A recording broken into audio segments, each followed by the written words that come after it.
Hey, what's up, YouTube? Mag here. I've got a fresh update straight from Intel. Um, Intel just dropped a broadcast on YouTube talking about improvements to the Arc A750 in particular and the drivers that should be live right now. Um, the driver package is going to mostly improve A750 and DX9 performance, but they do make some mention of DX11 and DX12 improvements, as well as the fact that they're dedicated to improving DX11 and 12 performance into the future, like forever. Um, so I'm going to go through some of the graphics that they showed and talk a little bit about each one. And I'm going to put the link for the actual Intel broadcast in the description if you want to check that out. They got two guys from Intel there that are kind of going through this stuff, doing some gameplay. It was pretty cool. So the first thing here is this Unleashing Intel Arc slide. They're claiming a 43% performance gains on DirectX 9 games. And one of the bigger aspects of this is they dropped the price to $249.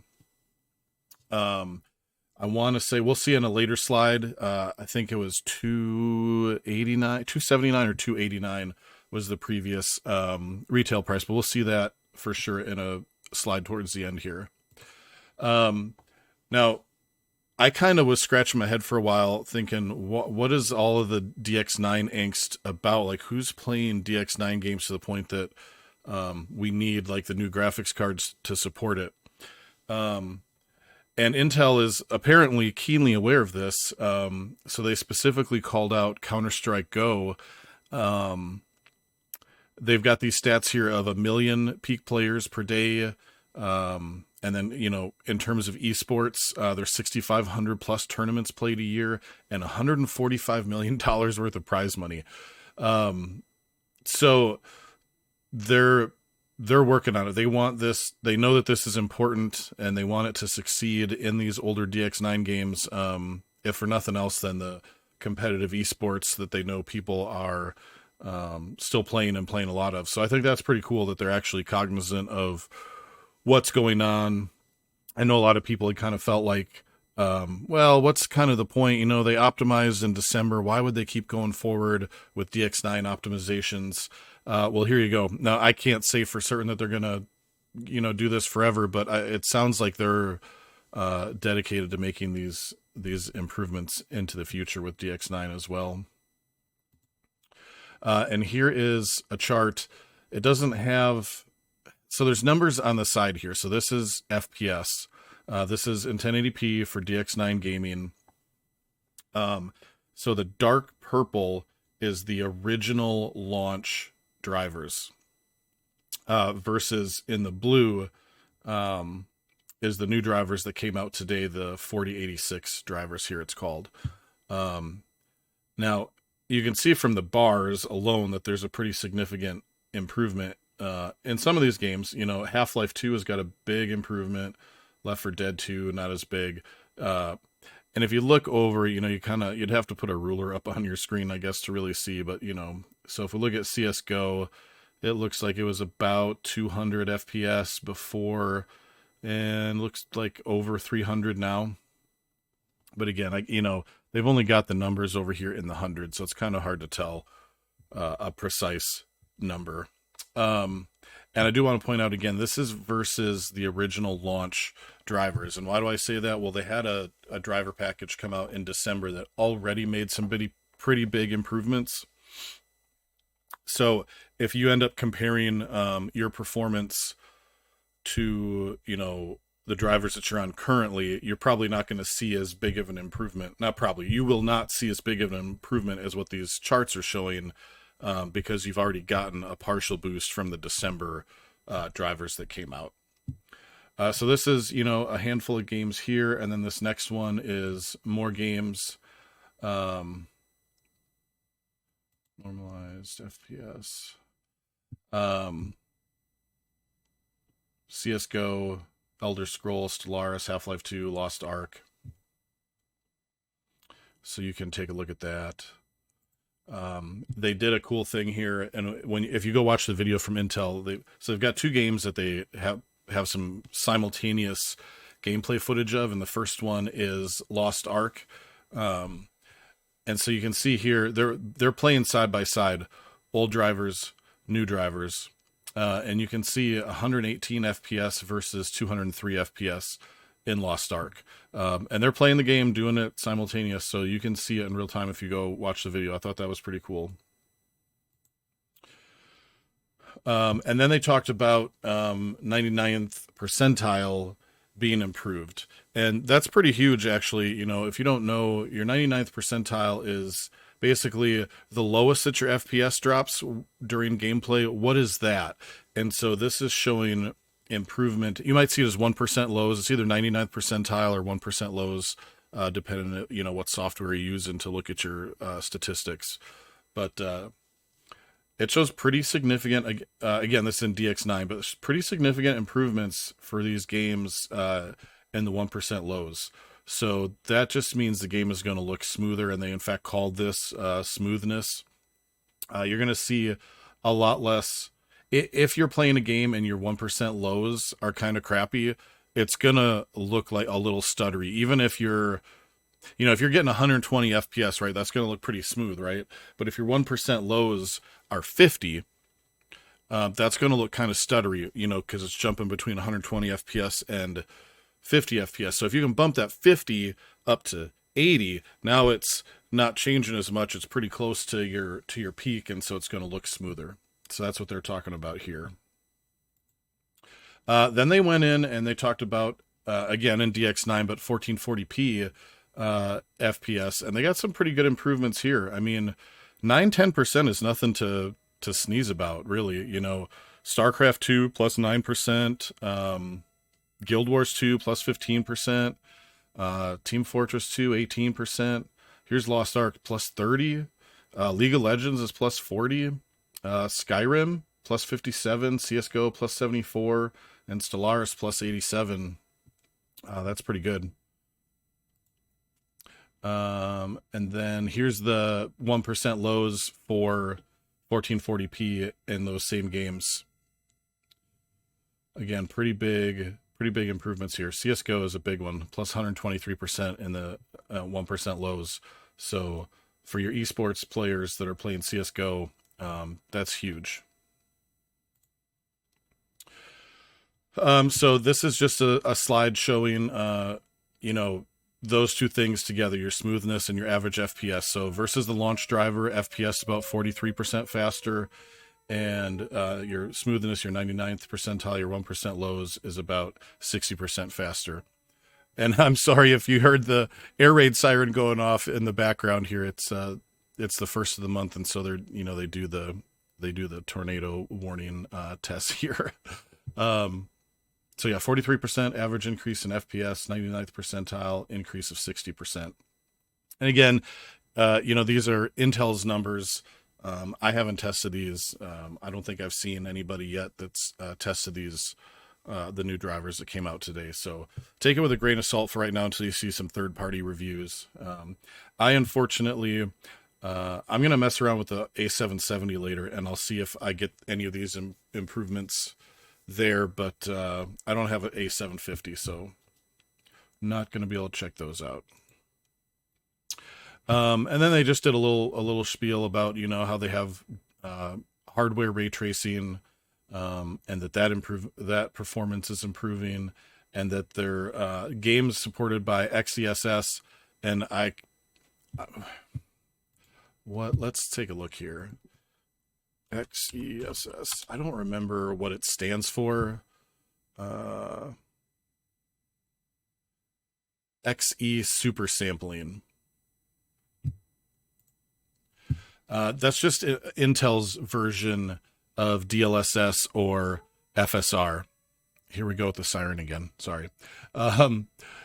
So XeSS is your upscaling technology like DLSS or FSR, where it renders the gameplay in a lower resolution than what you have set, and then upscales it to that setting. So if you're playing a 1440p, you know, it might downscale it to something in between 1080p and 1440p in terms of what your card actually renders at, but then it uses this AI technology to upscale it.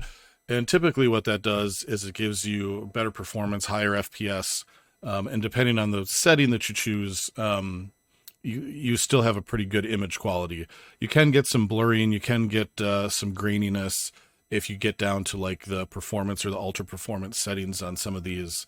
But the couple of games that I've used XeSS in, I've been pretty happy with it. I think it favorably compares to either FSR2 or DLSS 2 and 3 on quality settings.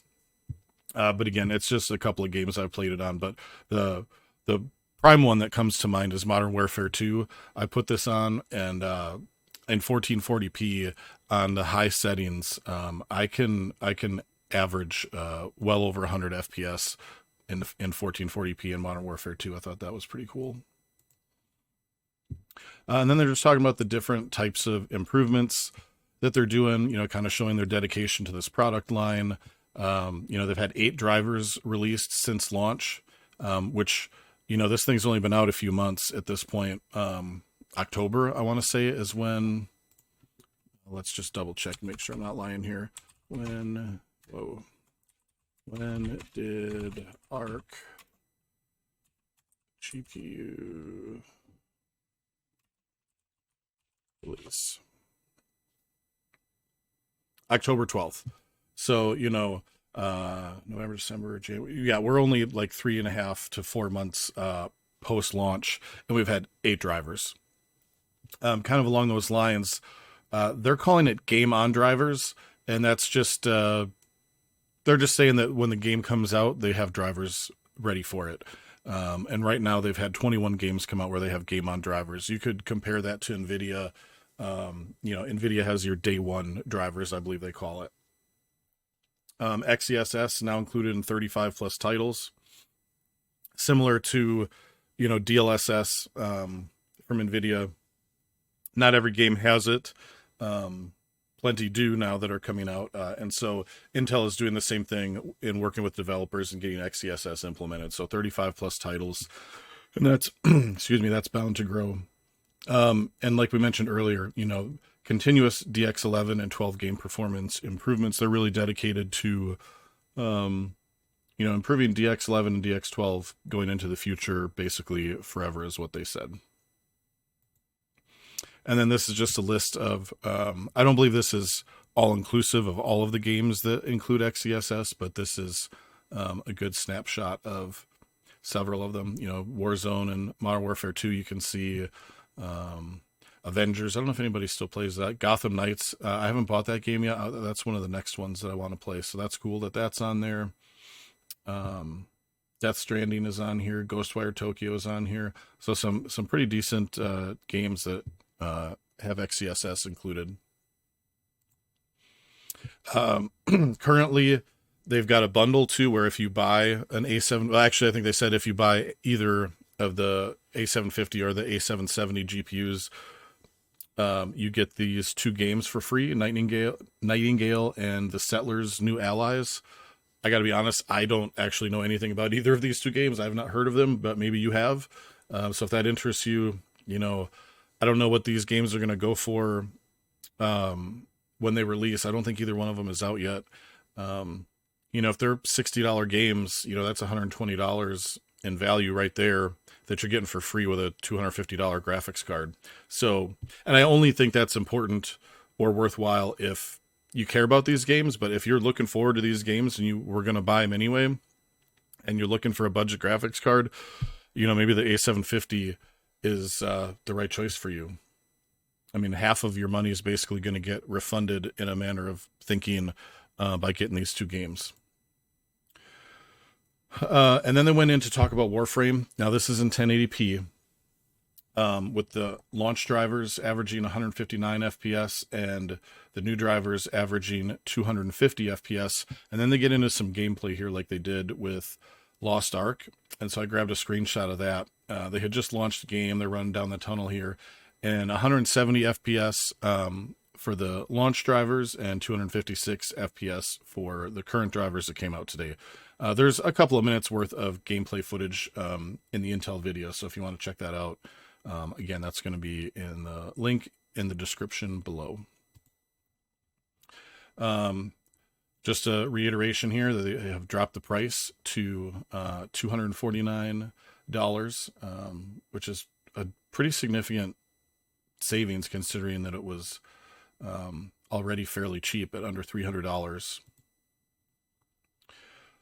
And I thought this was this was kind of a bold move here because they directly in this broadcast went after Nvidia.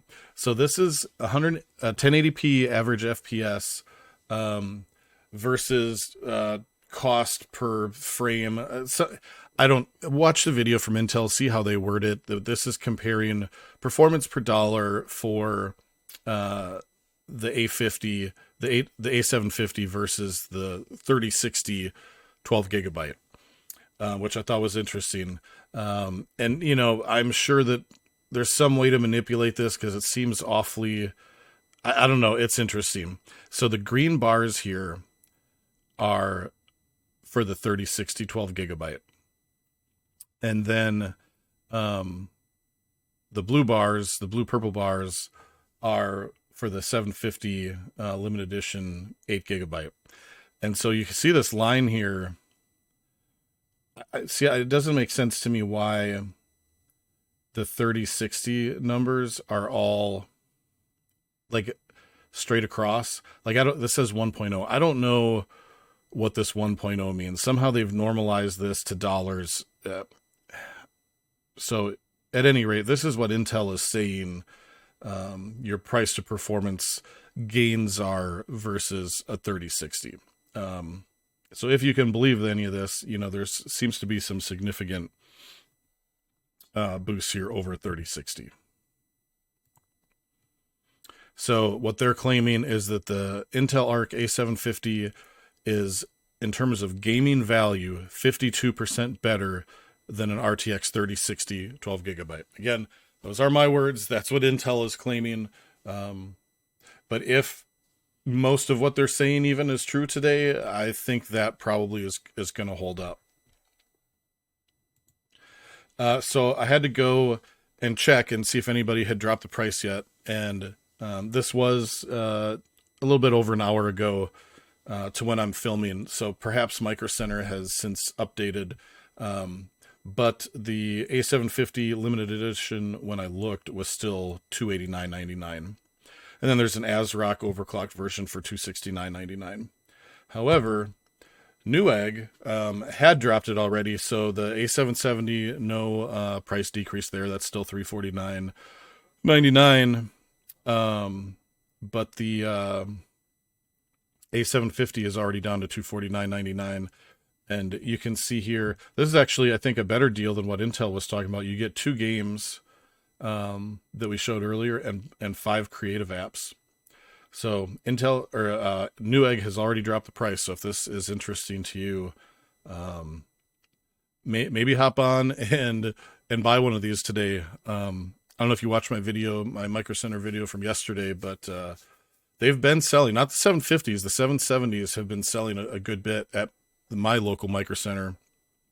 Newegg has had them in stock, both of these cards, pretty much since they came out.